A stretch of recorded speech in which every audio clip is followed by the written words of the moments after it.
आम्ही कधी कुठलं काम करायला गेलो आणि ते सरळ झाले असं कधी आमच्याकडनं झालंच नाही. सकाळी जसं घरच्याने उठवलं तसं किटले घेऊन दूध आणून लावून दिलं. आपण पण दूध आणून दिलं आणि आवरून घेतलं आणि म्हटलं आता कुराड एका ठिकाणी करायला लागल्या कुराड तेवढी घे लागते. भावानं का 2-3 वाजता दुपारचं सकाळी तो मंड्याला आपण कधी मोकळं बसलो आणि आपल्याला कोण काम सांगितलं असं कधी झालंच नाही. मग आपल्याला लगेच लग्न पडल्यानं काम लावलं म्हणलं तंबाखू तेवढी आणून द्यायला लागते. इथं बैलाला पत्रे मारत तिथं बंड्या उतरायला हिरतोय. बंड्या म्हणलं पळची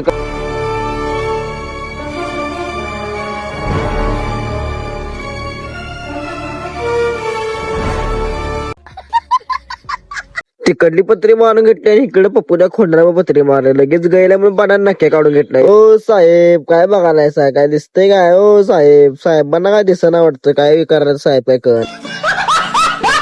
तेवढ्याच भावाने एंट्री मारली गाडीत, गाणं लावून. गाडीत नाही ट्रॅक्टरात. गाणी तुमच्या पुढल्या ब्लॉग वर तुम्हाला लागलं. गाणी म्हणजे टॉपची गाणी आहेत. आता म्हणलं गबसून काय चालणार नाही, म्हणलं आपण स्टुडिओ मध्ये बसूया. म्हणलं कसा आहे मोठा राखी सुका पाटील आहे. हो तुम्हाला मला माहिती आहे की सुका पाटील कसा. आता म्हणलं जरा फोटो काढायला लागते. पाक ब्लर झाला की मग काय आपण गॉगल घेतल्याला 60 रुपये. जसा 60 रुपयाचा गॉगल घातला, शर्ट बदलला, व्हिडिओ 5-6 काढला आणि म्हणलं आता फोटो काढायला लागते डोंगरावरती. कसं आहे बघा घर शिकडो म्या म्हणलं चल वाड्यात नाही म्हणलं वडा चांगलाच आहे. मग काय पुढे गेलो आणि गाडी दगडा धडकून पडलोच. कसं तरी वाघाने गाडी घातली डोंगरावर. एक शूट मारायचं केलं. शूट घेतलेलं काय बुट घेतलेलं मलाच काय कळलं काय होतं नेमकं काय. 2ला गेला गाडी 6ला आलाय आणि घरात कशाला आपल्याला नाश्ता देतं म्हणलं आपण डायरेक्ट खासदारावर आलो.